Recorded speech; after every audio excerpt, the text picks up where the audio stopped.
Voilà donc la deuxième conférence sur le thème de l'éthique et en particulier la complémentarité entre l'éthique de l'Ancien Testament et du Nouveau Testament.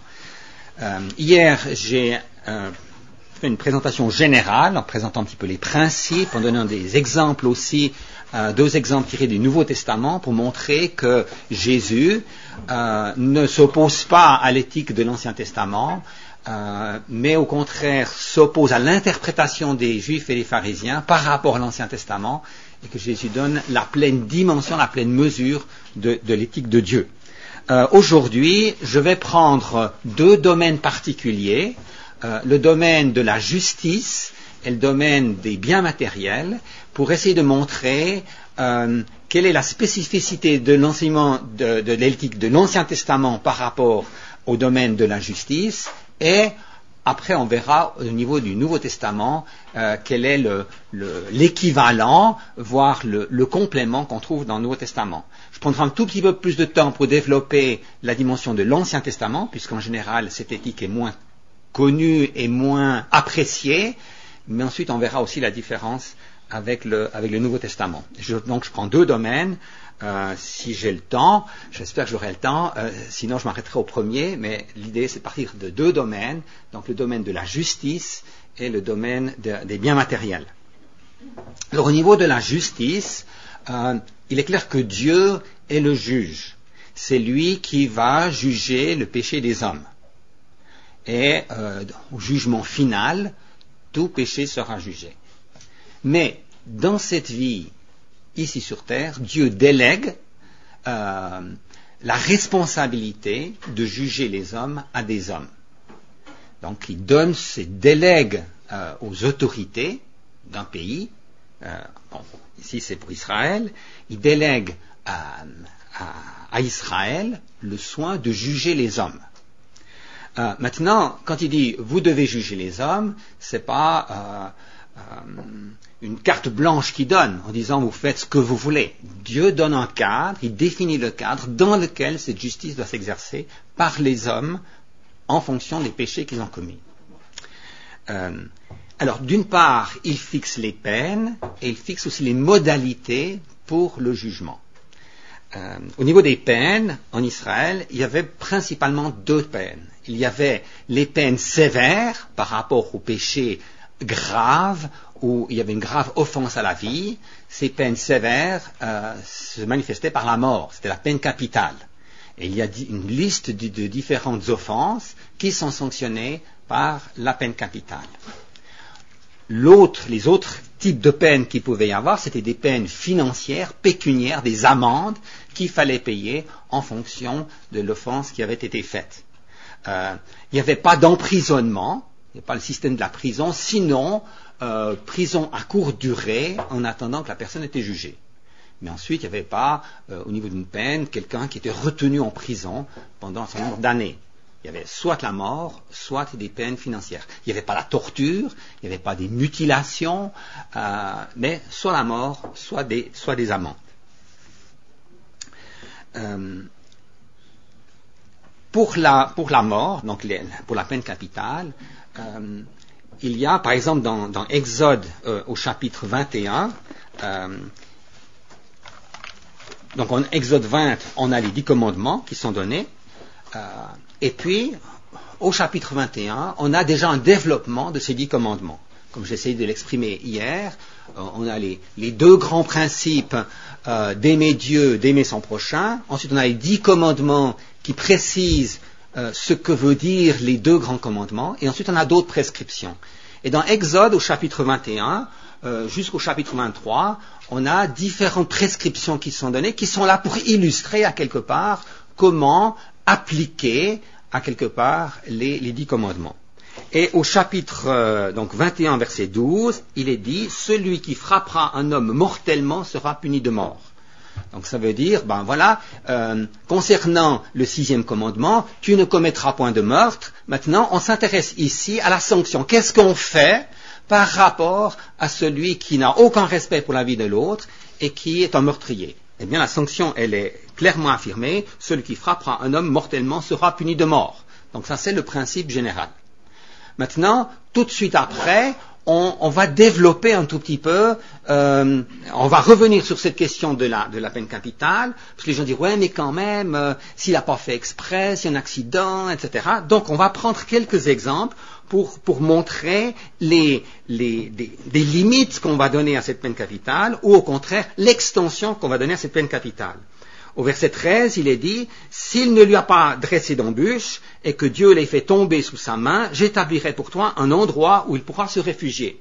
Donc ça veut dire que s'il y a mort d'homme, mais involontaire, un accident, vous êtes au volant de votre voiture, et puis ben voilà, quelqu'un s'est jeté sur votre voiture, vous l'avez tué, vous avez tué un innocent, mais à quelque part vous n'avez pas voulu le tuer.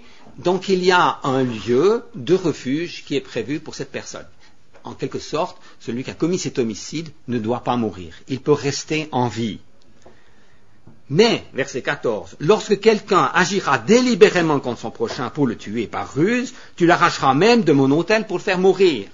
Donc s'il y a intention, alors tu dois appliquer la peine, c'est-à-dire la peine capitale. Il ne peut pas être dispensé ou être échappé à cette peine en allant, par exemple, vers l'autel et en demandant le pardon.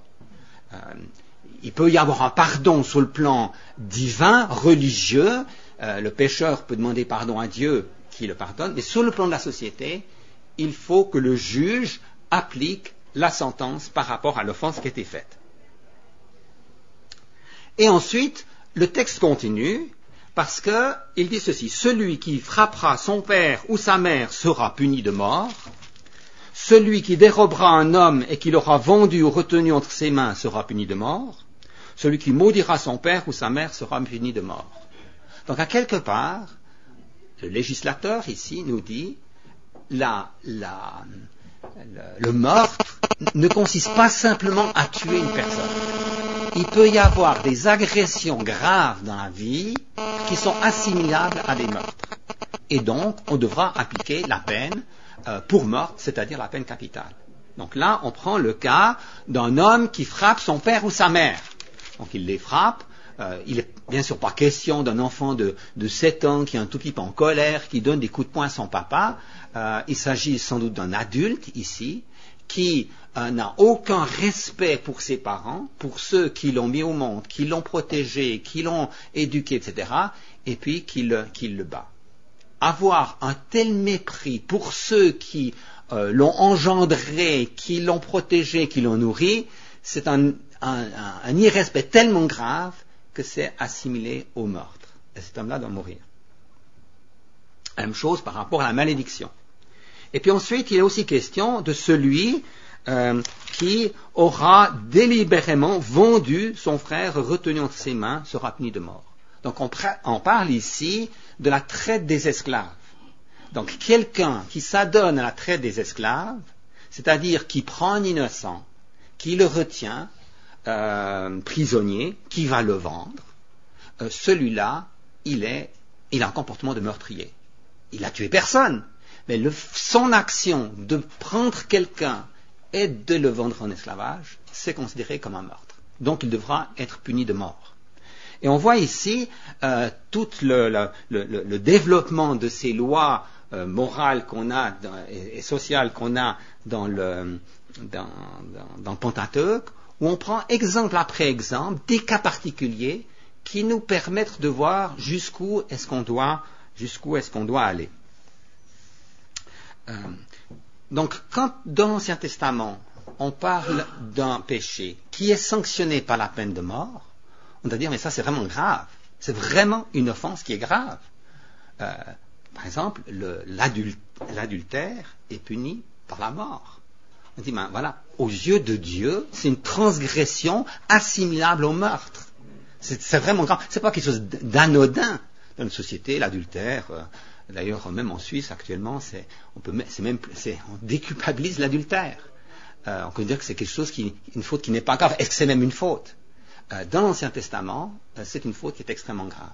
Et il y a une liste, une vingtaine de péchés qui entraînent la peine capitale. Donc, en tant que chrétien, bien sûr qu'on on est interpellé par ces textes, et on se dit, mais il y a des fautes qui sont particulièrement graves et qui doivent être sanctionnées de manière sévère. Maintenant, à côté de la peine capitale, il y a aussi des peines financières. Donc c'est des peines par rapport à un péché, mais qui est moins grave. Donc on ne va pas enlever la vie de quelqu'un, mais on va lui demander de payer un certain montant. Et c'est vrai en particulier pour le vol. Donc chaque fois qu'on vole de l'argent, un bien, une brebis, un bœuf, eh bien la personne doit bien sûr rendre l'objet qui a été dérobé, c'est la première chose, mais avec une amende. Et l'amende, elle est limitée, elle est fixée, et ça peut être au double du montant volé, jusqu'au quadruple, voire le quintuple du montant qui a été volé, en fonction de la situation. Par exemple, quelqu'un qui vole un bœuf, et puis qui vend ce bœuf, ça signifie quand même qu'il faut un peu planifier la chose, parce qu'un bœuf, ça passe pas inaperçu, hein.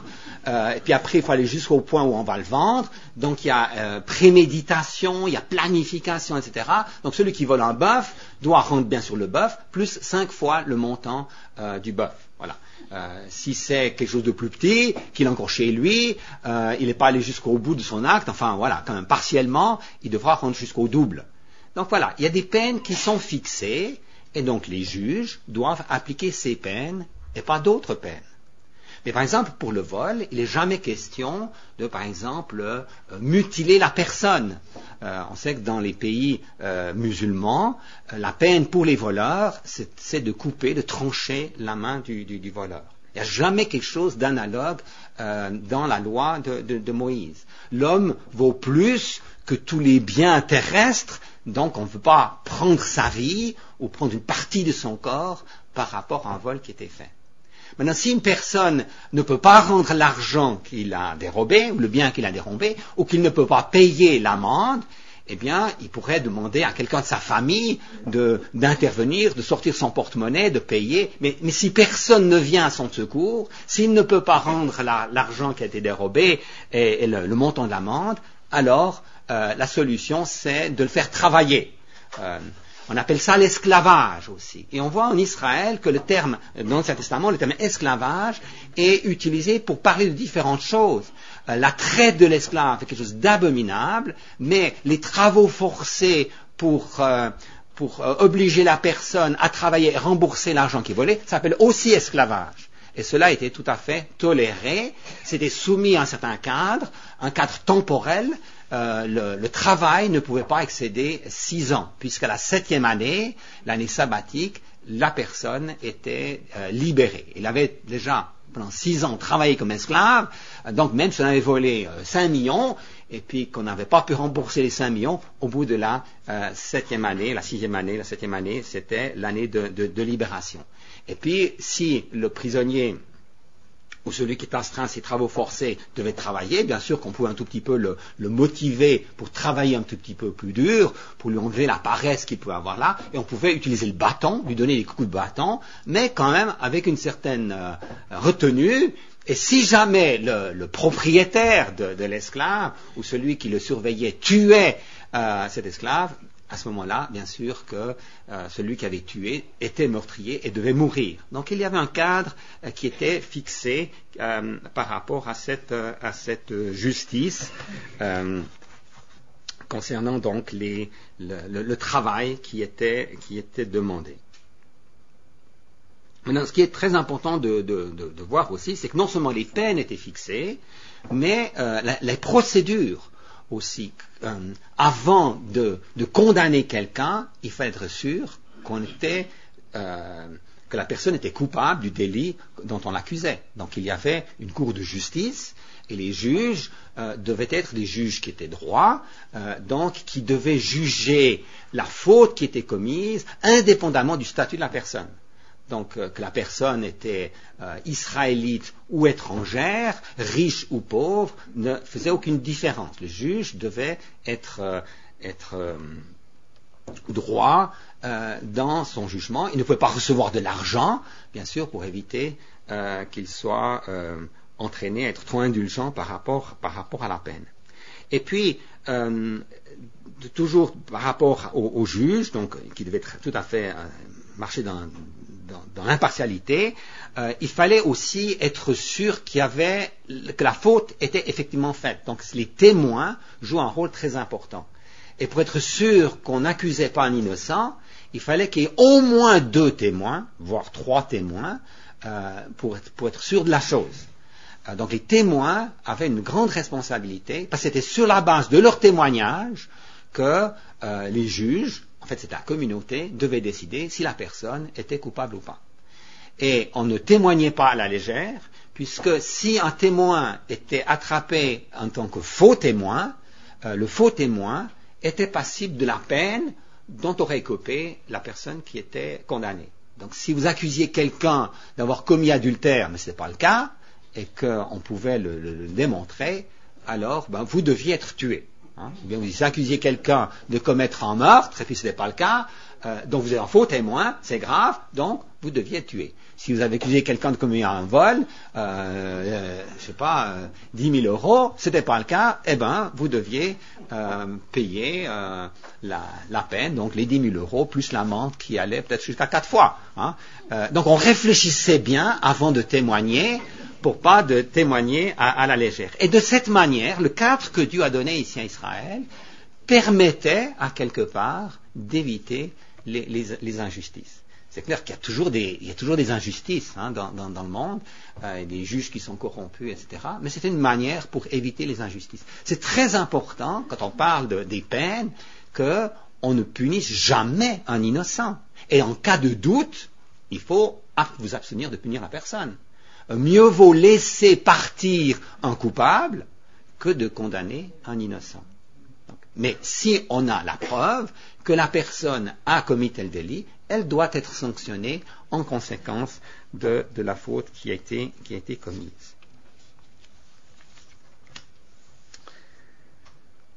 Donc, ces prescriptions qu'on a ici dans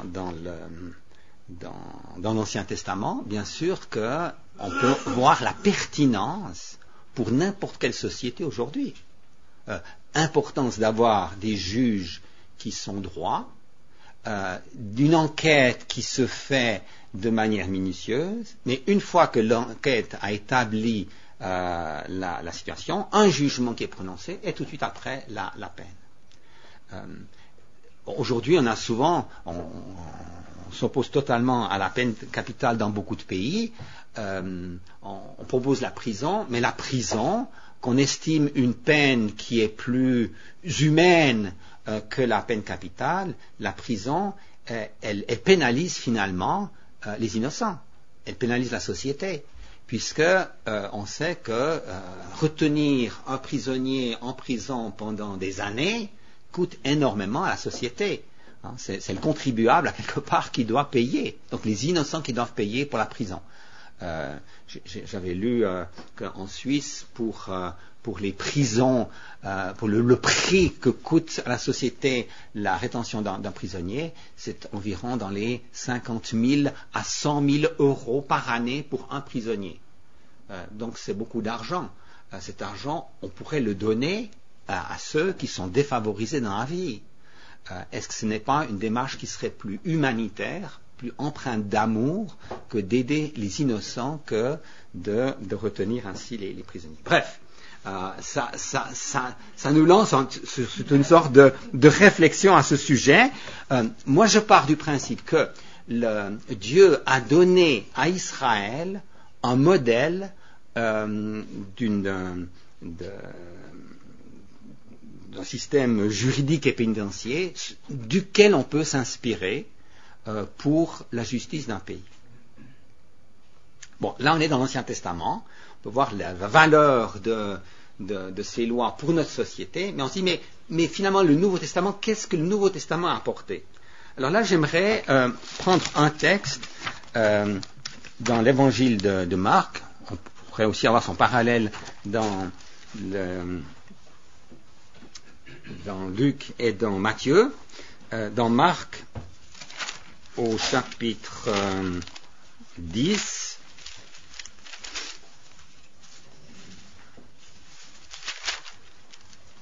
pardon, c'est au chapitre 9, Marc chapitre 9, et on va lire à partir du verset 38, juste pour situer ce récit. Donc Jésus, au verset 30, parle du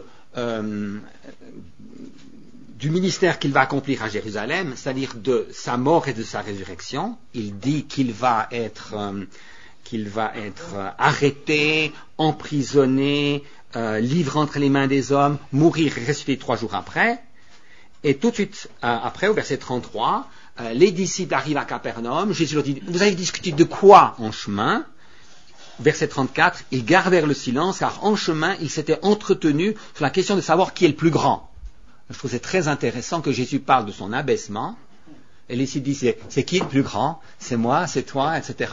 En fait, ils n'ont rien compris de ce que le Seigneur est en train de faire.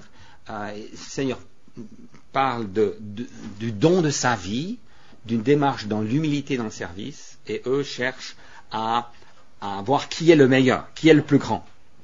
Juste après, au verset 38, Jean lui dit, Maître, nous avons vu un homme qui chasse les démons en ton nom et qui ne nous suit pas, et nous l'en avons empêché parce qu'il ne nous suit pas. Jésus dit, ne l'en empêchez pas, car il n'est personne qui fasse un miracle en mon nom et puisse aussitôt après parler mal de moi. En effet, celui qui n'est pas contre nous est pour nous. Et quiconque vous donnera à boire un verre d'eau en mon nom, parce que vous êtes en Christ, en vérité, je vous le dis, il ne perdra point sa récompense. Mais si quelqu'un était une occasion de chute, pour l'un de ces petits qui croient, il vaudrait mieux pour lui qu'on lui mette autour du cou une meule de moulin et qu'on le jette dans la mer. Si ta main est pour toi une occasion de chute, coupe-la. Mieux vaut pour toi entrer manchot dans la vie que d'avoir les 2 mains et d'aller dans la guêne, dans le feu qui ne s'éteint pas, où leur ver ne meurt pas et où le feu ne s'éteint pas. Si ton pied est une occasion pour toi de chute, coupe-le. Mieux vaut pour toi entrer boiteux dans la vie que d'avoir les 2 pieds et d'être jeté dans la guêne, dans le feu qui ne s'éteint pas et où leur ver ne meurt pas et où le feu ne s'éteint pas. Et si ton œil est pour toi une occasion de chute, arrache-le. Mieux vaut pour toi entrer borgne dans le royaume de Dieu que d'avoir les 2 yeux et d'être jeté dans la gaine où leur ver ne meurt pas et où le feu ne s'éteint pas. Jusque-là. Donc, on voit que Jean, au verset 38, fait la police. Nous avons vu un homme qui chasse des démons en ton nom qui ne nous suit pas. Il fait la police, hein, quelque part. Il faut que les choses se fassent en ordre. Voilà quelques-uns qui ne suivent pas Jésus, qui chassent les démons, et il se sent dans le besoin d'intervenir pour réglementer la chose. Et Jésus lui dit, ne t'occupe pas de ça.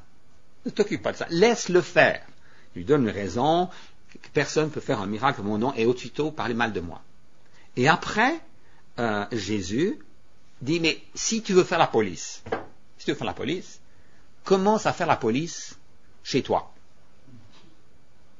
Commence à faire la police chez toi. Et puis, c'est des mesures assez radicales qui sont proposées ici. Puisque si ton œil est pour toi une occasion de chute, arrache-le, jette-le long de toi. Si ton pied est une occasion de chute, paf, coupe-le. Si ta main est une occasion de chute, paf, coupe-le. C'est radical. Hein? Amputation. Dans l'Ancien Testament, je vous ai dit, il n'y avait jamais la torture, jamais l'amputation. Ici, c'est radical. Et c'est la police sur soi-même. Je ne vais pas vers l'autre, dire, ah, mais t'as péché, je vais arracher ton œil, je vais couper ta main, je vais couper ton pied. C'est sur soi-même qu'on fait cela. Et c'est pas punitif, c'est préventif. C'est pas après que tu aies péché que tu arraches ton œil, que tu coupes ta main, que tu coupes ton pied, mais c'est avant que tu pêches, pour ne pas pécher, que tu vas prendre des mesures radicales à ton égard. Donc on voit ici un accent radicalement différent, à quelque part, entre l'Ancien et le Nouveau Testament, puisque la première chose que le chrétien doit se soucier, c'est déjà de se soucier de sa vie, de sa droiture, de marcher avec le Seigneur. Pour des choses fondamentales, c'est pas pour des peines ici sur terre, mais par rapport à la gaine du feu. c'est-à-dire par rapport aux temps éternels. Tu dois prendre des mesures pour que, en finalité, tu puisses être dans le royaume de Dieu et pas en enfer. Alors, je ne sais pas si vous prêchez souvent dans l'église le dimanche sur des textes comme celui-ci, mais c'est quand même... il ne faudrait pas appliquer à la lettre, mais appliquer le principe. Et le principe, c'est quoi? C'est s'il y a un objet dans ta vie, un membre de ton corps dans ta vie, quelque chose qui t'est cher dans ta vie, qui te fait tomber, tu dois prendre des mesures préventives pour te débarrasser de ces choses-là. Alors, par exemple, si quelqu'un a un problème avec la pornographie, et puis il a son ordinateur, et puis dans son ordinateur, voilà, il va toujours visiter des sites pornographiques, il faut qu'il prenne des mesures radicales. C'est très simple.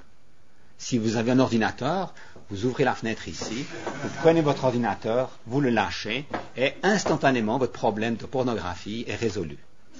Vous n'êtes plus tenté, puisque vous n'avez plus votre appareil qui peut vous donner accès à ceci. Donc, allez jusque-là. Yann Berg, je sais que toi, c'est pas pour les ordinateurs, mais c'est pour les télévisions. Tu dis aux gens de ton église, mais débarrassez-vous de vos télévisions. C'est pour ça que ta cave est pleine de télévisions, des gens de ton église qui les ont apportées.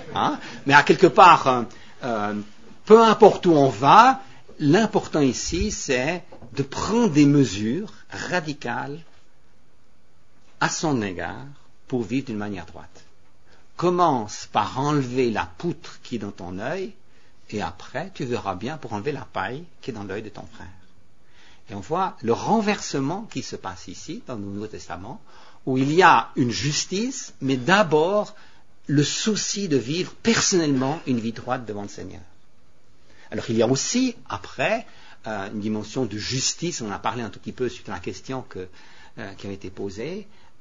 Il y a aussi une justice dans l'Église, dans la communauté, où on doit intervenir, mais toujours avec cette idée que ceux qui doivent se prononcer doivent être des juges intègres, qu'ils ont commencé par enlever toutes les poutres qui étaient dans leurs yeux avant de pouvoir exercer un discernement. On voit la différence entre l'Ancien Testament et le Nouveau Testament, puisque dans l'Ancien Testament, c'est d'abord une justice collective, sociale qui est proposée, alors que dans le Nouveau Testament, l'accent, il est sur la vie de l'individu, sur sa relation par rapport à Dieu, sur les choses fondamentales de la vie, c'est-à-dire pas cette vie ici sur terre, mais par rapport à l'éternité. Et Jésus, à un moment donné, quand on a posé la question, des gens disent, mais dis à mon frère de faire ceci, malaisé, tout ça. J'ai dit, mais je ne suis pas venu pour ça. Je ne suis pas venu pour ça. Il est venu pour les choses fondamentales. Donc, l'Église a un ministère fondamental centré sur la prédication de l'Évangile. Ça ne veut pas dire qu'on n'a rien à dire non plus au niveau de la société. Le chrétien, il est aussi membre d'une société, il est aussi le sel et la lumière dans ce domaine-là, il a aussi peut-être une parole à prononcer concernant la justice dans son pays, et la peine capitale n'est pas la pire des peines, tout dépend du cadre. Il faut qu'il y ait un cadre de justice, où tout le monde est jugé de la même manière, un cadre où ce sont les péchés graves qui sont punis sévèrement et les péchés moins graves sont punis moins sévèrement. Voilà. Différence entre quelqu'un qui prend la vie d'un innocent et celui qui prend simplement un objet. Et à partir de là, espérer que dans le pays, on puisse avoir des lois qui sont meilleures, qui protègent mieux les innocents, et qui ne punissent pas non plus à l'excès certaines personnes, par exemple ceux qui auraient commis un vol. Je passe au deuxième point que je voulais aborder, deuxième exemple, ce qui concerne les biens matériels. Et donc, au niveau des biens matériels, l'Écriture nous dit, le 8e commandement, tu ne déroberas pas. Cela veut dire que la Bible accepte le principe de la propriété privée.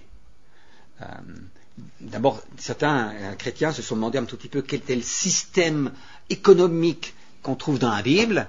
Est-ce que c'est un système capitaliste, un système communiste, socialiste, communautaire? Quel est le système économique qu'on trouve en Suisse?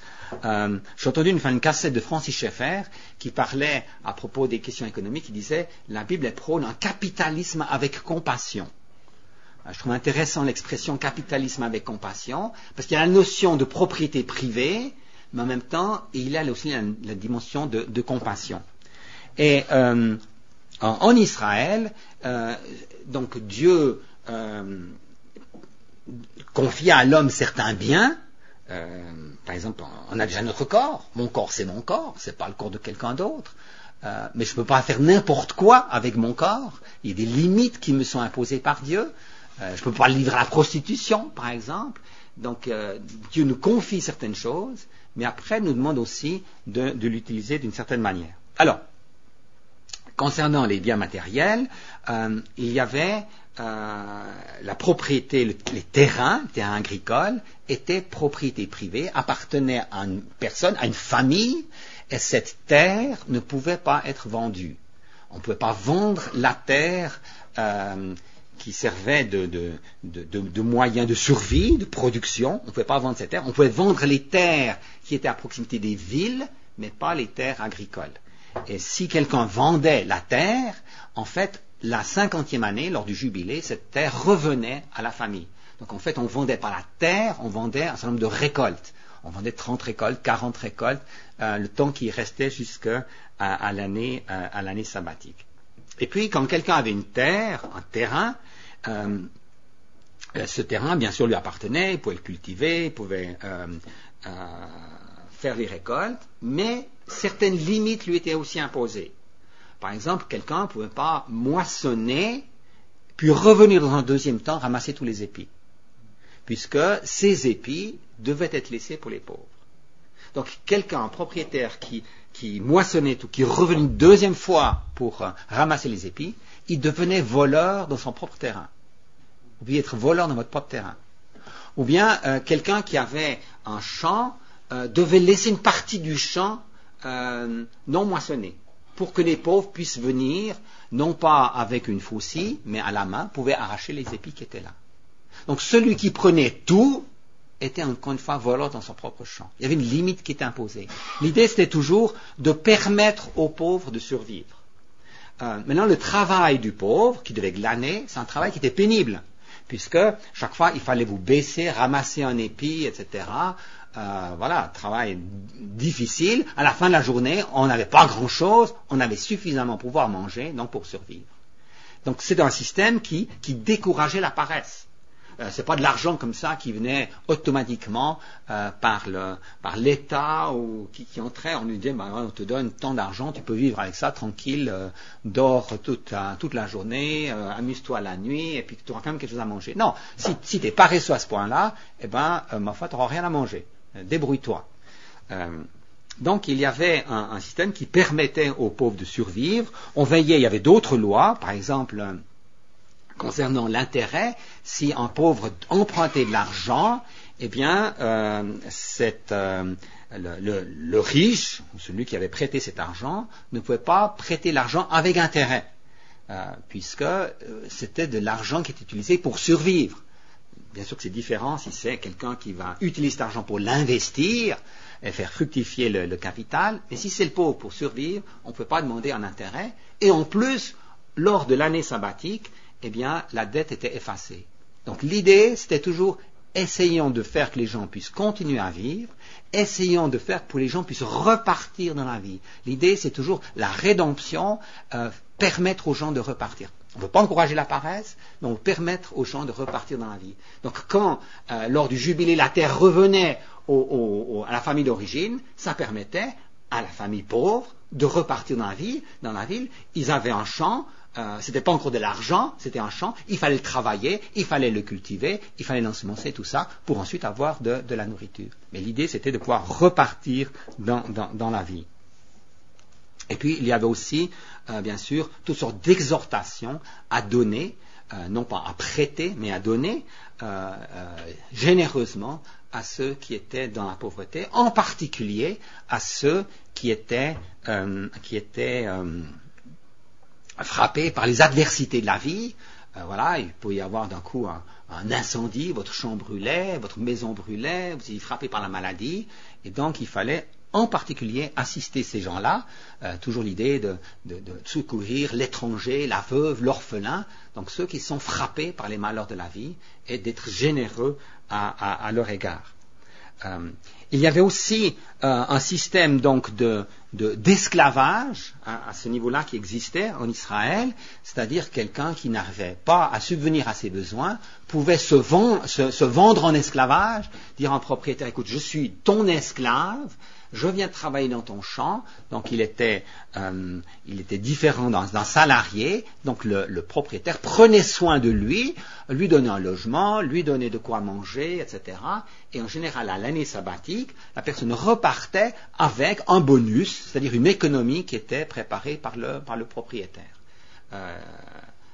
Personne ne sont pas incapables d'économiser, vous connaissez des gens qui sont incapables d'économiser, et bien là, c'était le propriétaire qui économisait pour la personne, et puis la 7e année, hop, tu repars avec de l'argent, cet argent, qu'est-ce que tu peux faire? Tu peux peut-être acheter un terrain, tu peux faire quelque chose, tu peux investir, acheter un outil pour repartir dans la vie.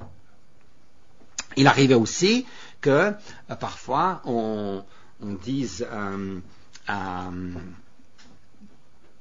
à quelqu'un, il y avait l'idée qu'un esclave pouvait demander de rester esclave, de ne pas sortir lors de l'année sabbatique. Donc, qu'est-ce qu'on faisait? Alors, on lui perçait l'oreille. Alors, c'est clair que quand on lit ce genre de loi, on dit, oh là là, c'est quoi ça? Un esclave, on lui perce l'oreille, on lui met un numéro, c'est quoi ça comme pratique? Mais c'est dans la Bible, c'est dans la loi que Dieu a donnée à Moïse, donc il doit y avoir quelque chose de bon là derrière. Comment comprendre ce texte-là? Probablement que la personne qui demande à rester dans la famille demande à être intégrée dans cette famille. On est dans une situation d'adoption. C'est-à-dire la personne dit, moi j'aimerais maintenant pas seulement être esclave, mais être fils adoptif. Et comme signe, on perçait l'oreille pour dire maintenant j'ai une oreille ouverte, à quelque part je suis prêt à écouter, à me soumettre, à obéir plus à mon patron, mais à mon père adoptif qui est là. Et donc il y avait une situation où quelqu'un pouvait prendre dans sa famille quelqu'un qui était là. Voilà, donc ces lois, enfin la méditation de ces lois dans l'Ancien Testament nous montre finalement que le système que Dieu a mis en place pour Israël était un système qui limitait le pouvoir des riches. Les riches n'avaient pas tous les pouvoirs, qui respectait les pauvres, qui n'encourageait pas la paresse, qui permettait aux gens de repartir dans la vie.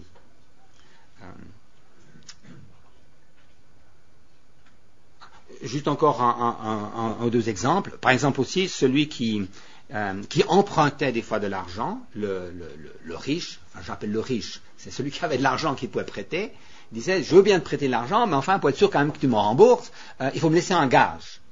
Alors, selon le gage qui était demandé, le riche devait veiller à rendre le gage si ce gage était indispensable pour la vie. Par exemple, si vous aviez un manteau, et puis que vous disiez, ben voilà, je vais travailler, j'ai besoin d'un outil, je te prête l'outil, je laisse en gage mon manteau, et bien sûr que le soir, quand il fait froid, le pauvre pouvait récupérer son gage pour la nuit. Et le riche n'avait pas le droit de venir, par exemple, dans la maison du pauvre, et puis de reprendre l'objet qui était prêté, ou l'argent qui était prêté. Il devait attendre à l'extérieur. À quelque part, le riche ne pouvait pas aller à l'intérieur de la famille, humilier la famille, humilier le père, le mari. Non, il devait attendre dehors pour qu'on lui restitue le gage. Donc il y avait différentes lois qui étaient là pour encore une fois montrer qu'il y avait un respect par rapport aux pauvres. Maintenant, en tant que chrétien, on peut se dire, mais comment appliquer tout ça? Comment, à quelque part, faire que ces lois puissent s'appliquer aujourd'hui? C'est clair que notre situation, notre société, vit dans un autre contexte. Par exemple, la loi du jubilé, qui est une loi importante, qui limitait en fait les grandes propriétés, parce qu'une famille ne pouvait pas accumuler toutes les terres de production, ce n'était pas possible, puisqu'à la 50e année, il fallait rendre la terre. Donc ça évitait l'accumulation des grands propriétaires. Par exemple, en Argentine, à un moment donné, les familles riches se sont appropriées tous les terrains. Ici, ce n'était pas possible. Donc c'était une loi, la loi du jubilé, empêchait l'accumulation, non pas tellement de la richesse, mais des moyens de production. Et on peut se dire, mais comment appliquer cette loi aujourd'hui? Parce qu'aujourd'hui, c'est clair qu'il n'y a qu'une toute petite partie de la population qui travaille dans le secteur primaire, donc dans l'agriculture. La plupart des gens, c'est le secteur secondaire ou tertiaire. Donc si on applique cette loi aujourd'hui, elle n'a plus la même force qu'elle avait à cette époque-là. Mais on pourrait imaginer certaines lois qui empêchent l'accumulation des moyens de production entre les mains de quelques personnes. Alors dans beaucoup de pays, on a les lois anti-cartel qui jouent un tout petit peu une fonction analogue, c'est-à-dire qu'elles empêchent, elles essaient de protéger le consommateur en évitant que tous les moyens de production, c'est-à-dire par rapport à un bien défini, soient entre les mains d'un seul groupe ou d'une seule personne.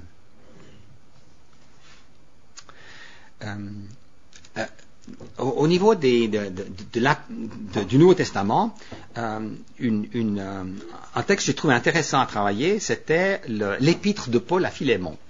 Parce que l'épître de Paul à Philémon parle en fait de la question de l'esclavage. Et moi je pense que Paul applique pas à la lettre, mais l'esprit de la lettre concernant les lois sur l'esclavage, il les applique dans le cadre de Philémon et d'Onésime. Puisque Onésime est l'esclave qui s'est échappé de chez Philémon, que Paul a rencontré en prison. Et qu'est-ce que Paul dit à Onésime? De rentrer à quelque part chez lui, de rentrer vers son maître. Mais en même temps, qu'est-ce que Paul fait quand il écrit à Philémon? Il lui dit, écoute, traite-le comme un frère. Et s'il te doit quelque chose, moi je vais payer pour lui.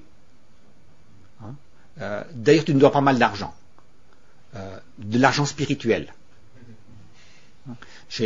En fait, tu es venu à la fois grâce à mon ministère, donc tu me dois quelque chose. Donc maintenant, à quelque part, je te demande de prendre l'argent ou la dette que tu as à mon égard. J'aimerais à quelque part que tu prennes cela et que tu l'utilises pour libérer Onésime. Donc c'est très intéressant de voir comment Paul, à quelque part, traite la question de l'esclavage. À mon avis, il applique pleinement la loi de l'Ancien Testament, mais à l'esprit de cette loi. Aussi, quand il dit un ouvrier mérite son salaire, il prend l'exemple de bœufs qui travaillent et qui doivent être nourris. Si c'est les animaux qui travaillent doivent être nourris, à plus forte raison, l'ouvrier doit aussi recevoir un salaire. Donc là, on voit une application spirituelle d'une loi qui est tirée de l'Ancien Testament. Alors, on voit les principes qu'il utilise. On peut, pour prendre aussi un exemple pratique, est-ce que, en tant que chrétien, on ne doit pas tout faire pour encourager les gens à repartir dans la vie? Pas encourager la paresse, mais encourager les gens à repartir dans la vie. Donc quelqu'un qui n'a pas de bien, pas de travail, etc. Bon, on peut lui donner de l'argent, mais c'est encore mieux de pouvoir lui donner un travail pour qu'il puisse gagner de l'argent. S'il a des dettes, jusqu'à quand? Si quelqu'un a des dettes, c'est juste qu'il rembourse les dettes.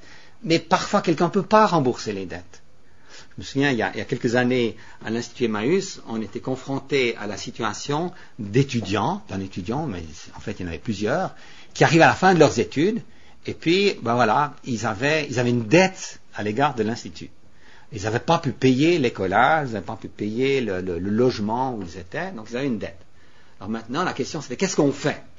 Est-ce qu'on annule la dette? Ou est-ce qu'au contraire, on dit non, mais écoute, là, c'est 1 000 euros, c'est 10 000 euros, c'est 50 000 euros, enfin, il y a une dette, puis il faut maintenant payer. Je veux dire, il faut quand même, tu savais au départ qu'il fallait payer, tu as une dette, il faut payer. Donc, quelle attitude avoir?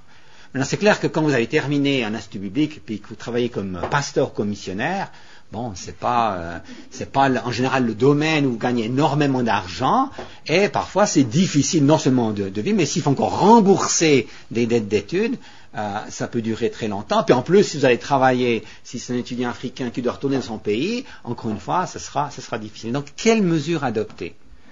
Et moi, je me souviens que j'avais dit, mais on pourrait appliquer la loi du jubilé.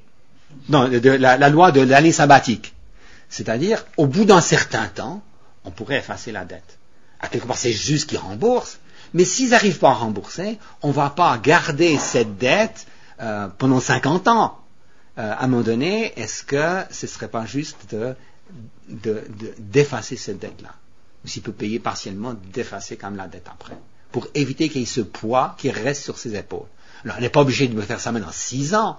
Je veux dire, on peut le faire au bout de 4 ans, on peut le faire au bout de 6 mois, peu importe. Mais le principe, à quelque part, est important ici, c'est de permettre aux gens de repartir dans la vie, en particulier à ceux qui veulent vraiment, qui retroussent leurs manches, qui font ce qu'ils peuvent faire pour essayer de rembourser leur dette. Là, si quelqu'un est malade, c'est dans une autre situation, là, la générosité, elle va peut-être se manifester plus rapidement, il ne peut rien faire pour gagner de l'argent, donc on va, à quelque part, effacer la dette, voire même lui donner de l'argent pour qu'il puisse continuer à vivre. J'ai ma montre qui est en train de s'arrêter, donc j'ai aucune idée où j'en suis. 11h55, voilà. Alors encore 1 ou 2 points, et puis après il y aura le temps pour des questions. Quand on parle de l'argent, il me semble que dans le Nouveau Testament, il y a quand même une différence radicale qu'on trouve dans le Nouveau Testament par rapport à l'Ancien Testament. Parce que dans l'Ancien Testament, on parle beaucoup de richesses liées à finalement l'obéissance. Et c'est un thème qui est souvent repris aujourd'hui dans l'Église, dans l'évangile de la prospérité. On dit, mais la mesure où tu es fidèle au Seigneur, eh bien Dieu va te bénir, tu seras riche, et puis voilà, tu pourras rouler en Mercedes, et puis en Porsche, tu auras ta maison, tes serviteurs, etc.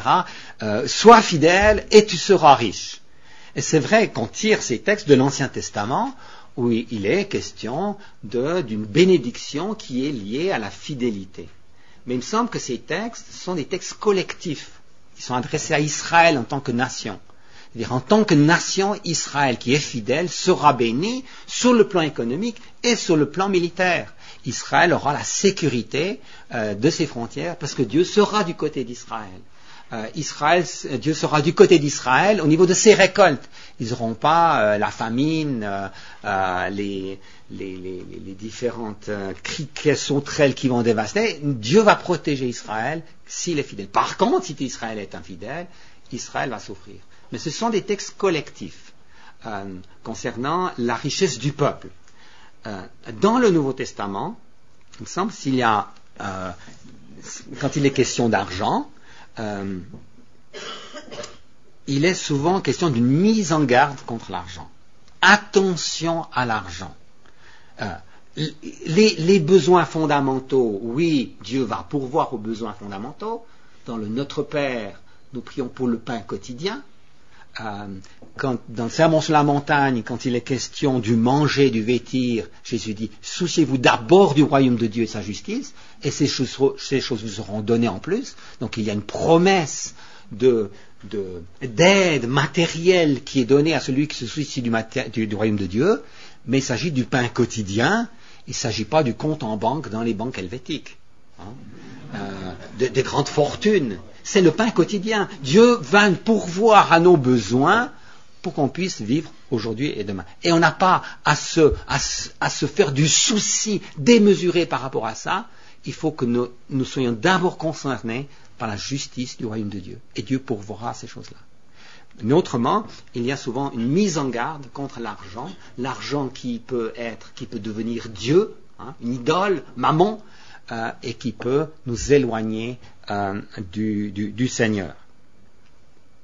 Dans les proverbes, le proverbe, vous savez, c'est le livre de la sagesse. Il y a des maximes qui nous apprennent à bien vivre notre vie dans le quotidien. Et dans le livre des proverbes, il y a une seule prière. C'est pas les psaumes. Dans les psaumes, vous avez des prières. Dans les proverbes, vous n'avez pas de prière. Vous avez une fois une prière. Et c'est une prière de Agour, au chapitre 30. Et Agour, il fait ceci. Il dit, Seigneur, je te prie 2 choses. Je te supplie pour 2 choses. ne me donne ni richesse ni pauvreté. Parce que j'ai vu que ceux qui sont riches ont tendance à t'oublier. Et ceux qui sont pauvres, la situation est difficile aussi, puis risquent de voler. Mais moi, j'aimerais vivre en droit chemin. Donc, je t'en supplie, ne me donne ni richesse ni pauvreté. Alors, combien d'entre vous avaient fait ces deux prières au Seigneur? Genre, les chrétiens disent, Seigneur, s'il te plaît, fais que je ne sois pas pauvre. Mais combien aussi dit, Seigneur, s'il te plaît, fais que je ne gagne jamais à l'euro-million. S'il te plaît, je t'en prie, jamais. En général, on se dit, mais quand même, si je gagne à l'euro-million, ou si je gagne beaucoup, si j'étais riche, je serais généreux, puis je donnerais la dîme à l'église, et puis peut-être encore 1% pour le colloque biblique, et puis voilà, pour les bonnes œuvres. On serait généreux. Mais Agour, je dis, mais quand même, j'ai regardé autour de moi, et j'ai vu que c'est pas facile d'être pauvre, et c'est pas facile d'être riche.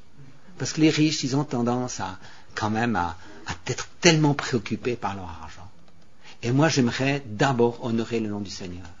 Et donc, le sage, Agour le sage, dit, voilà, juste la classe moyenne. juste ce qu'il faut pour vivre quand même correctement. Voilà. Et là, je pense qu'il y a quand même une notion de sagesse. Et aujourd'hui, c'est le problème dans certaines églises, en Afrique en particulier, avec l'évangile de la prospérité, qui est prêché quand même par un certain nombre d'églises et de pasteurs, qui quelque part utilisent leur fonction de pasteur pour être riches. Alors que cela ne soit pas notre modèle. Notre modèle, c'est Jésus, qui a au contraire accepté de vivre de manière modeste, extrêmement modeste, dans la confiance que le Seigneur pourvoira à tous ses besoins. Donc on voit différence entre l'Ancien et le Nouveau Testament, complémentarité, il n'y a pas une opposition, une complémentarité. Bien sûr que le Nouveau Testament est la révélation par excellence, mais aussi il y a des richesses importantes à puiser dans l'Ancien Testament. Amen. Amen. Je peux juste demander que vous posiez une question à la fois. Pour un souci de compréhension, j'ai noté ma question, donc je vais la lire. Nous croisons souvent dans les métros, par exemple, de véritables nécessiteux qui semblent mendier pour leur subsistance. Ma question est la suivante. Que faire dans le cas de ceux que l'on soupçonne être ou qui s'avèrent être de faux mendiants? Personnellement, dans le doute, je donne, mais vous, qu'en pensez-vous?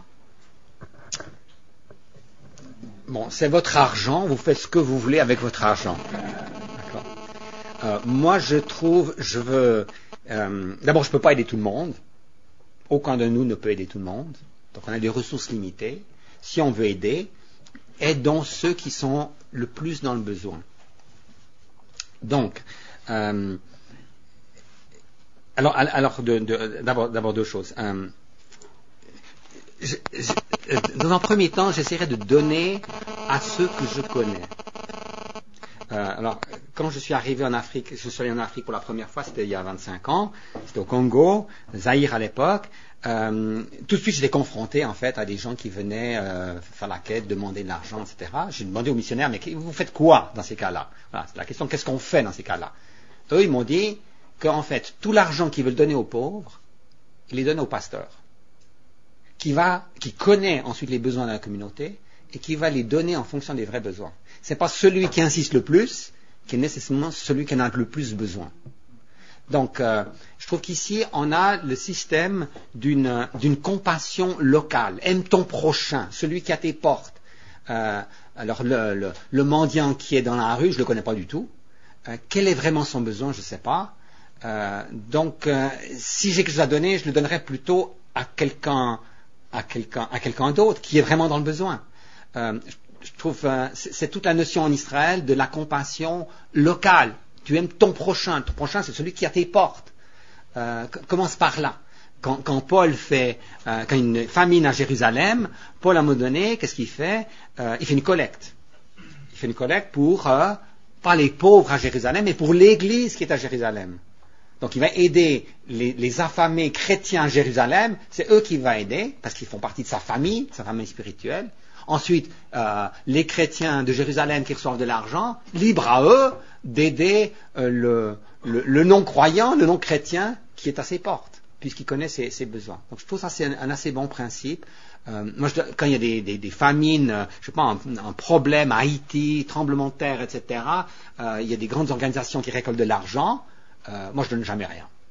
Je donne rien. Mais si je vous donnais, je le donnerais par le biais d'une église qui va être en contact avec une église à Haïti, et puis on va donner d'abord aux frères dans la foi, c'est la famille spirituelle, puis eux peuvent toujours encore aider autour d'eux. Donc c'est le principe un tout petit peu de décentraliser, c'est pas une institution centralisée qui regroupe tout l'argent qu'ils donne, c'est le cas des sociétés occidentales, où c'est l'État qui ramasse l'argent qu'il redonne. Non, ça passe par les individus.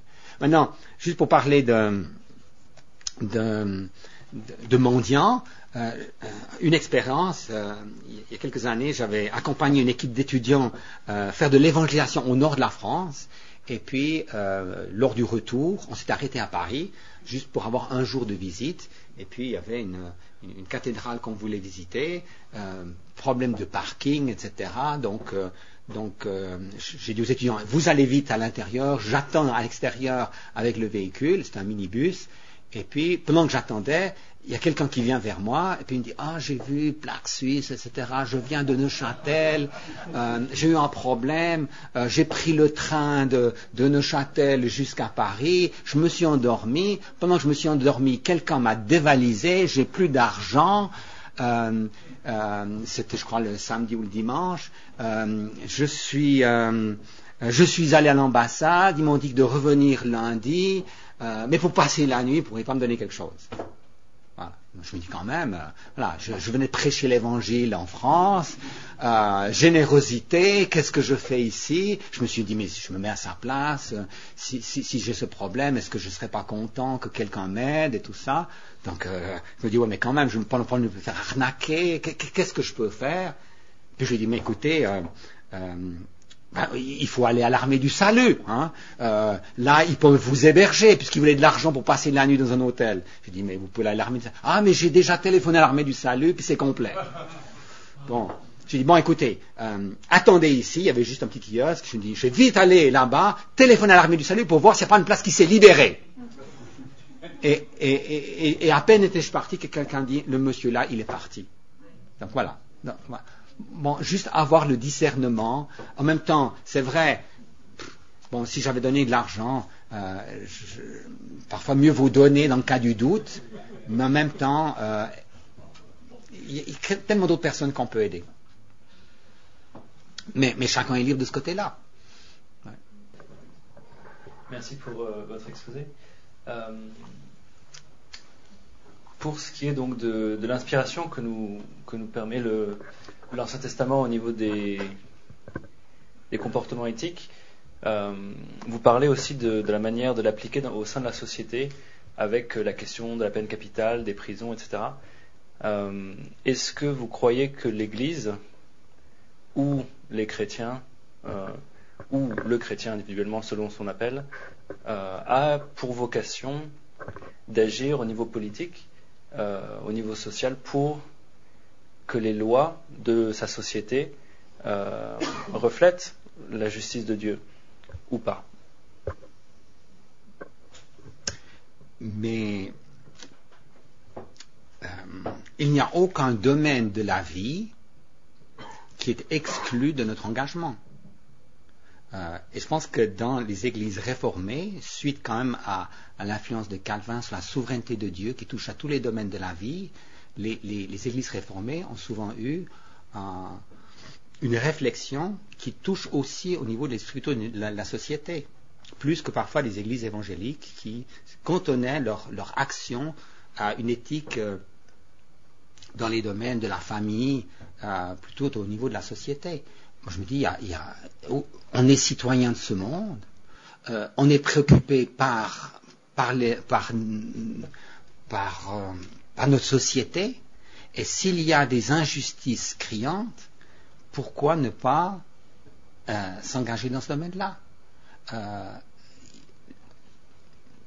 Concernant des meurtres qui se font tous les jours. On peut parler de l'avortement, lutte contre des lois qui permettent l'avortement.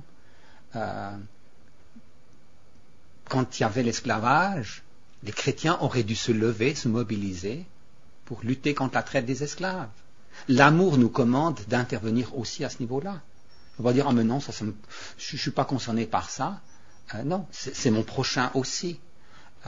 Donc oui, il y a certainement une place pour le chrétien aussi au niveau politique. Maintenant, on ne peut pas tout faire. Et puis on peut se dire, mais quel est le domaine dans lequel Dieu, le ministère que Dieu me confie, les bonnes œuvres que Dieu m'a confiées, où sont-elles? Donc le pasteur ne peut pas tout faire, mais peut-être dans son église, il aura quelqu'un qui, c'est peut-être un médecin, qui pourrait peut-être plus s'engager dans le domaine d'une éthique médicale. D'autres sont peut-être appelés, des chrétiens sont peut-être appelés à être engagés dans leur entreprise ou dans le monde politique. Maintenant, c'est pas facile d'être engagé dans une entreprise, dans le monde politique, parce qu'il y a des pressions, etc. Donc le chrétien doit rester droit, il doit être le sel et la lumière du monde, là où Dieu le place. Mais attention au compromis. Et souvent, les gens qui s'engagent dans la politique, c'est parce qu'ils cherchent plus le pouvoir qu'autre chose. Donc, il faut bien examiner ses motivations, mais ce n'est pas un domaine qui est exclu. Juste pour prendre un exemple, moi j'avais, pendant un certain temps, dans notre étude biblique, on avait un homme qui était... il avait une fonction très très importante, il était directeur européen d'une multinationale.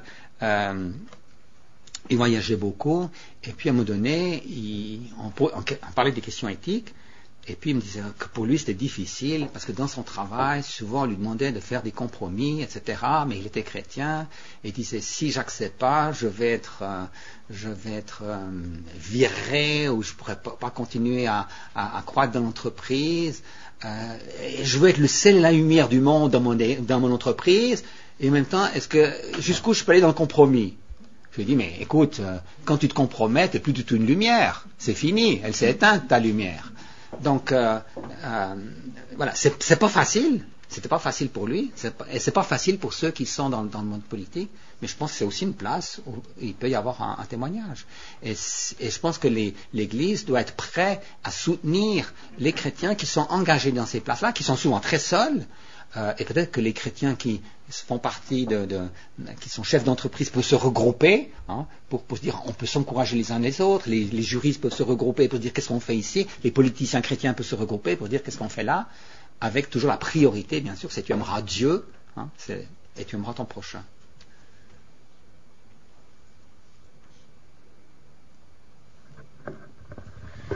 Merci beaucoup pour votre exposé. Il reste des textes très difficiles au Deutéronome. J'ai écrit un petit livre pour l'étude biblique, mais dans le chapitre 25, il y a un texte, verset 3, quelque chose doit donner des coups, et vers 12, on doit couper la main de quelqu'un. Comment peut-on expliquer? Pour moi, c'est un texte très difficile d'expliquer. Verset 3, c'est donner des coups, et puis l'autre verset, c'était? C'est 12. À 12.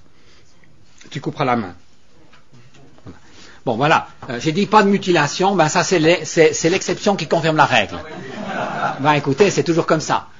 Donc là, c'est particulier. Donc moi, je pars toujours du principe suivant, ces lois sont bonnes. C'est Dieu qui les a données. Donc, même si ça me choque, je me dis, je dois trouver quelque chose de bon. Parce que c'est bon, puisque c'est Dieu qui l'a demandé. Donc, ici, au niveau des coups,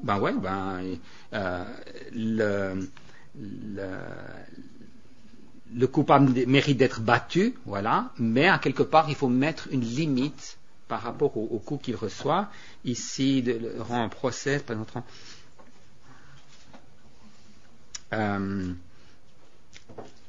La difficulté avec les lois qu'on a dans l'Ancien Testament, donc dans le Pentateuque, que ce soit les lois morales ou les lois rituelles, c'est qu'on n'a jamais un traitement exhaustif. On n'a jamais un traitement exhaustif. On a toujours des illustrations qui sont données, Donc, d'où la difficulté en général de faire quelque chose de systématique. Alors là aussi, les coups qui sont donnés, c'est par rapport à un coupable. Est-ce qu'il a brutalisé quelqu'un? Il doit être œil pour œil, dent pour dent. Il faut à quelque part punir en fonction de l'offense qui a été faite.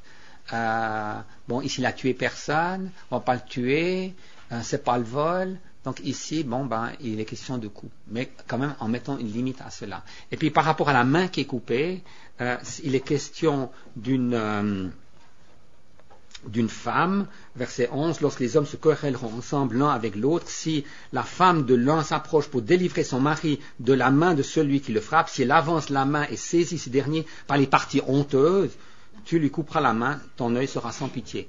Donc c'est assez particulier, il y a deux hommes qui se battent, et puis la femme, pour aider son mari, au lieu de prendre la barre de fer et puis de taper sur l'agresseur, elle prend sa main et touche dans les parties génitales. Qu'est-ce qu'elle va faire? Qu'est-ce que sa main va faire là-bas? Est-ce que c'est une sorte de séduction? C'est quoi? C'est pas très net. Si lui elle donnait un coup de pied dans les parties génitales, c'est différent, parce que ça c'est une manière de neutraliser la personne. Et pourquoi la main va se promener là? Donc à quelque part, on suppose ici qu'il y a une séduction qui n'est pas appropriée à ce niveau-là. Donc il y a une mesure qui est prise. Je pense que c'est dans ce sens-là qu'il faut comprendre la loi. Ouais. Mais ça nous montre bien, ces textes, beaucoup de ces lois sont parfois difficiles, elles nous obligent à méditer, à réfléchir, pour voir quel est l'aspect positif de cette loi-là. Et peut-être parallèlement, parce que toujours essayer de voir dans quel contexte cela est dit, c'est quand même le chapitre 25, il est, dans Deutéronome, il est traité dans le cadre du 7e commandement qui dit que tu ne commettras point adultère.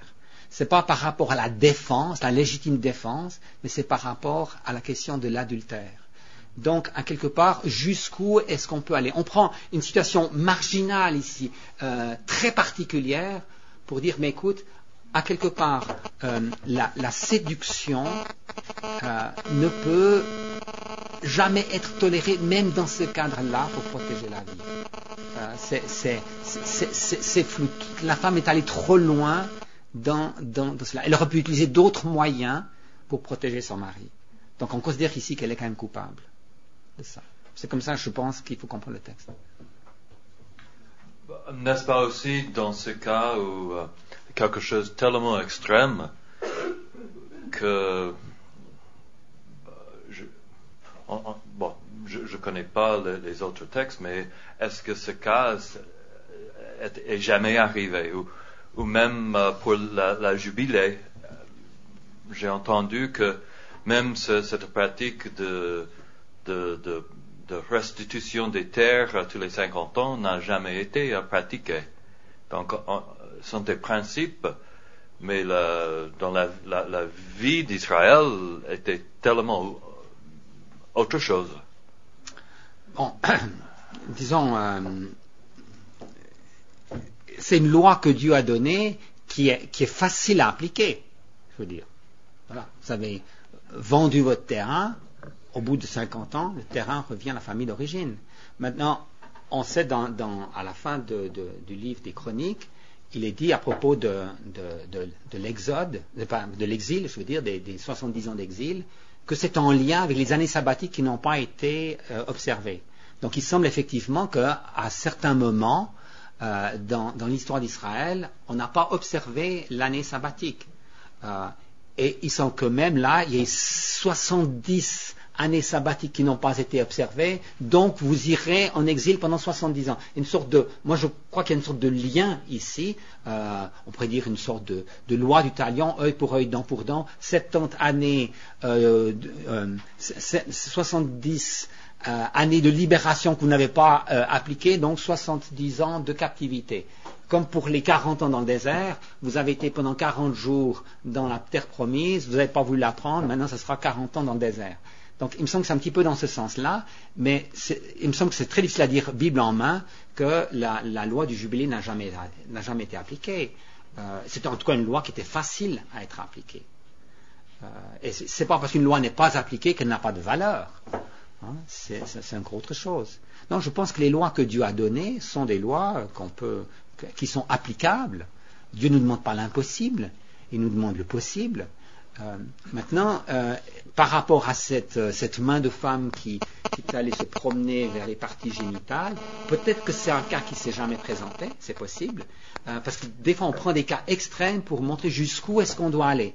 Mais là, à quelque part, comme je l'ai dit avant, la dimension de la séduction, la femme et l'homme doivent être droits sur le plan de leur relation matrimoniale et attention à ce qu'on pourrait appeler une sorte de séduction qui serait utilitaire quand même. Hein.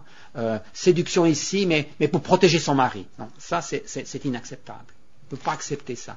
Donc ça montre une droiture sur le plan de la sexualité au niveau du couple. Oui, merci pour l'exposé. Et ce que je retiens ici, et c'est pas les détails, parce que si on entre dans les détails, et on va tomber dans beaucoup d'explications, généralement, et même d'interprétations. Donc, ce qui est important pour moi dans ce que je retiens là, c'est que il y a un aspect non exhaustif en des illustrations, et il y en a beaucoup, surtout à travers la Bible. Et il y a aussi le texte, il y a le contexte aussi. Mais moi, ce qui me préoccupe, c'est l'aspect de rétention d'Ésaïe, où il devait, alors l'aspect de retenue d'Ésaïe, où il devait travailler le double fois avant de sortir avec une femme. Jacob, merci, Jacob. Donc, est-ce que ça entre dans une loi ou bien une pratique ou bien quoi? Donc, moi, j'ai parlé ce matin de la loi mosaïque, que je défends. Puisque c'est Dieu qui l'a donnée, qui suis-je moi pour la critiquer? Maintenant, je n'ai pas parlé de toutes les pratiques qu'on rencontre dans l'Ancien Testament. Dont certaines sont magnifiques et honorables, et d'autres sont horribles. Dans le cadre de Jacob, Laban, c'était un philo. Hein? En fait, oui, Dieu a utilisé Laban pour punir Jacob de ce qu'il avait fait à son père. Jacob, qui avait trompé son père qui était aveugle, lui avait menti au nom de l'Éternel, paf, ça lui revient à la figure, parce que c'est pendant la nuit qu'il est trompé, on lui donne sa femme, mais c'est pas sa femme, etc. Il doit travailler pendant 7 ans. Non, Laban, c'est un philo. Donc, c'est pas toutes les pratiques dans l'Ancien Testament qu'on peut approuver, mais là, je parle de la loi morale que Dieu a donnée à Moïse, qui est là pour notre instruction, pour notre méditation, qui n'est pas nécessairement pour une application à la lettre, mais voir quel est le principe qui est là derrière. Donc ça signifie une certaine méditation. Il a besoin de ça. On a besoin, notre sens éthique est développé par ces exemples. Notre sens éthique est aussi développé par le modèle de notre comportement. Comment savoir ce que c'est que l'amour? Peut-être que je peux regarder à Jésus et je peux voir comment lui a donné sa vie. L'amour, c'est de donner sa vie pour ses amis. C'est ça l'amour. L'amour va jusqu'à donner sa vie. Donc les exemples de notre comportement peuvent aussi nous aider à voir jusqu'où l'amour va. Donc on a besoin de beaucoup d'exemples, des lois, mais aussi des modèles de vie.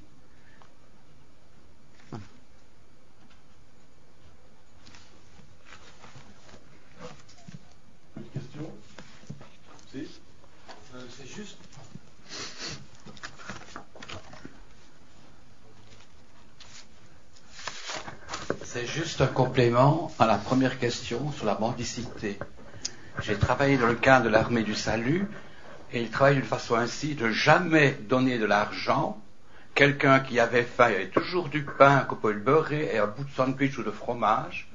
Ou alors, ils avaient des bons de quelques francs pour aller acheter à la Migros, qui ne vend ni alcool ni cigarettes. Voilà, donc sagesse pour savoir comment agir, avec toutes sortes d'exceptions possibles.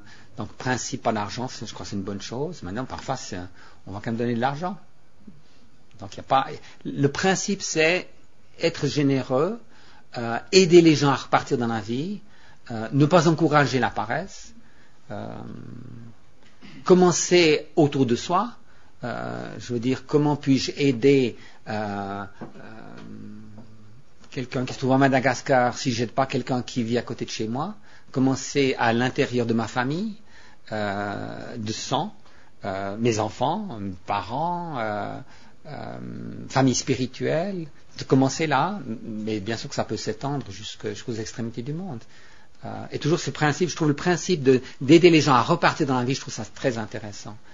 Ceux qui sont motivés, qui veulent avancer, c'est ceux-là qu'il faudrait plutôt justement aider maintenant, donner le coup de pouce qui leur permet de repartir et d'être indépendants. Parce que l'esclavage c'est toujours une mauvaise chose, donc essayer d'aider les gens à sortir de l'esclavage. Donc voilà, il y a quelqu'un une question.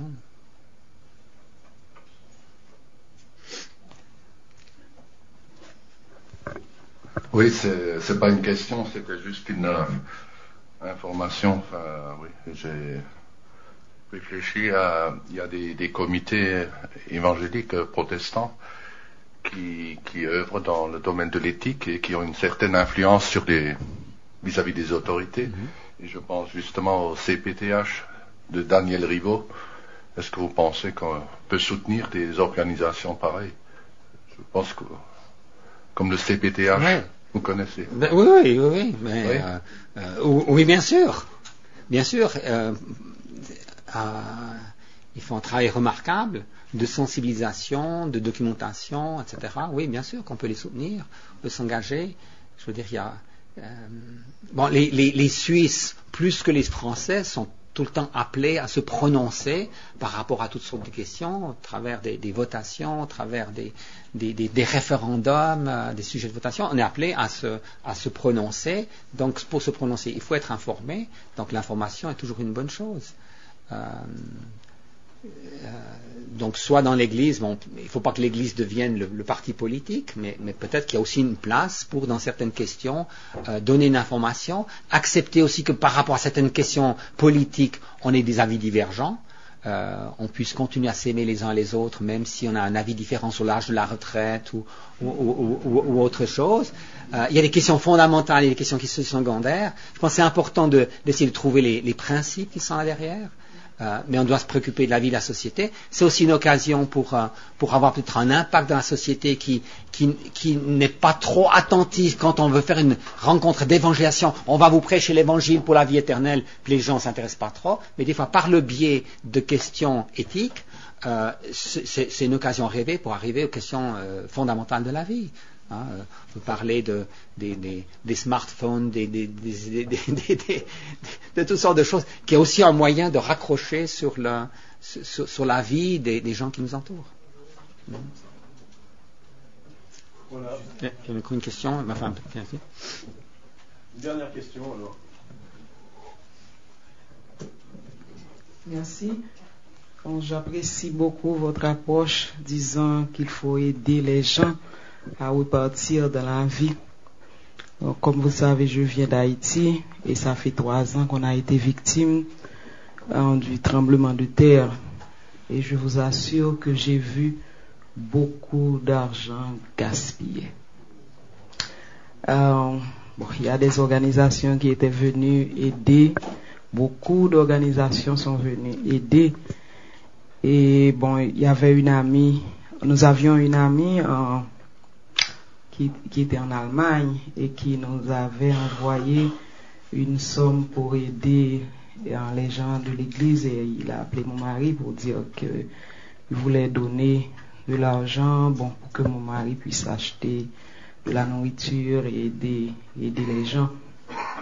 Et mon mari lui a dit, si cela ne vous dérange pas, est-ce que je peux utiliser une partie de l'argent pour la nourriture et ensuite utiliser l'autre partie pour faire autre chose, à savoir aider les gens vraiment à repartir.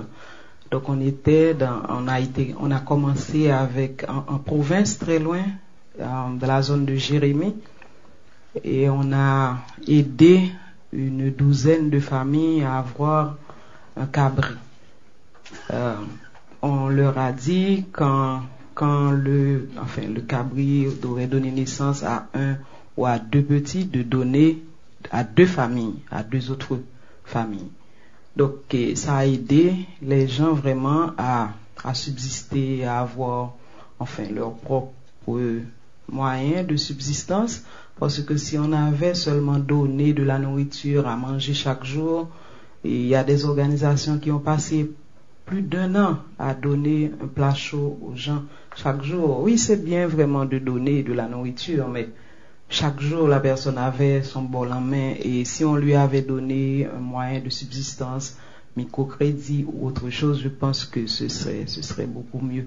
Donc, j'apprécie beaucoup votre approche, à savoir l'Église doit vraiment utiliser à bon escient et savoir comment aider, et surtout aider les gens à repartir dans la vie et ne pas encourager la paresse.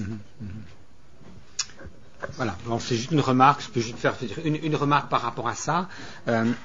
Quand on donne de l'argent, tout à l'heure j'ai parlé de prêter de l'argent ou de donner de l'argent.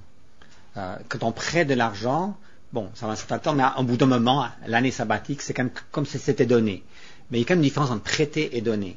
Et quand on donne de l'argent, on peut donner l'argent, voilà, on vous donne de l'argent, débrouillez-vous, utilisez ça au mieux, ou on peut mettre des conditions, voilà, on vous donne de l'argent, c'est pour construire un bâtiment, c'est pas pour vous manger, c'est pour construire le bâtiment, donc à quelque part, on doit honorer celui qui a donné. Alors si on ne veut pas construire le bâtiment, on dit non, je ne prends pas l'argent. Et puis, mais si on prend l'argent, c'est bien pour construire le bâtiment. C'est pas après pour faire des comptes qui passent à gauche, à droite, etc. Donc, on doit honorer ceux qui donnent. Maintenant, quand on donne, si on n'exprime rien, on peut rien non plus attendre de concret. Moi, je me souviens que j'étais une fois en Afrique, je dirais pas dans quel pays. Puis, à un moment donné, quelqu'un qui m'avait accueilli. Je me dis, il a sans doute certains besoins, etc., importants, et je lui ai donné une somme d'argent. Il m'a dit, merci, avec ça, j'irai en vacances. Puis je me suis dit, mince, alors, parce que moi, je vais pas non plus en vacances, j'ai pas trop d'argent, et puis lui, il utilise ça pour aller en vacances, il aurait peut-être mieux fait de l'investir ailleurs dans sa maison. Puis je me dis, stop, qu'est-ce que je suis en train de faire ici? Est-ce que j'ai donné cet argent ou je l'ai pas donné? Du moment où je lui ai donné cet argent, c'est à lui de se débrouiller avec ça. Si je voulais qu'il l'utilise pour quelque chose de précis, il fallait lui le dire au départ. Mais puisque j'ai rien dit, c'est à lui de gérer cet argent. Donc à quelque part, on doit aussi, une fois quand on a donné, faire confiance. Et puis s'il lui estime que les vacances étaient importantes, que Dieu le bénisse pendant ses vacances. Merci beaucoup. Nous allons terminer par la prière. Merci Seigneur notre Dieu pour ce riche enseignement de ta parole. Merci pour avoir donné ce don à Daniel Arnold de nous transmettre toutes ces choses. Nous prions de le bénir en retour et de bénir aussi nos pensées, que quand nous lisons ces textes de l'Ancien Testament qui sont parfois difficiles, tu nous donnes aussi la sagesse pour savoir comment les comprendre, considérer que ces textes, que ces lois sont bonnes lorsqu'il s'agit de ces lois, et qu'il y a des richesses à tirer de tous ces passages, des choses pratiques pour notre vie personnelle, mais aussi pour la vie de nos sociétés. Seigneur, veuille encore bénir ta parole et faire en sorte qu'elle produise du fruit au milieu de nous, et qu'elle ne retourne pas à toi sans effet, et qu'elle soit aussi glorifiée au milieu de nous. Amen.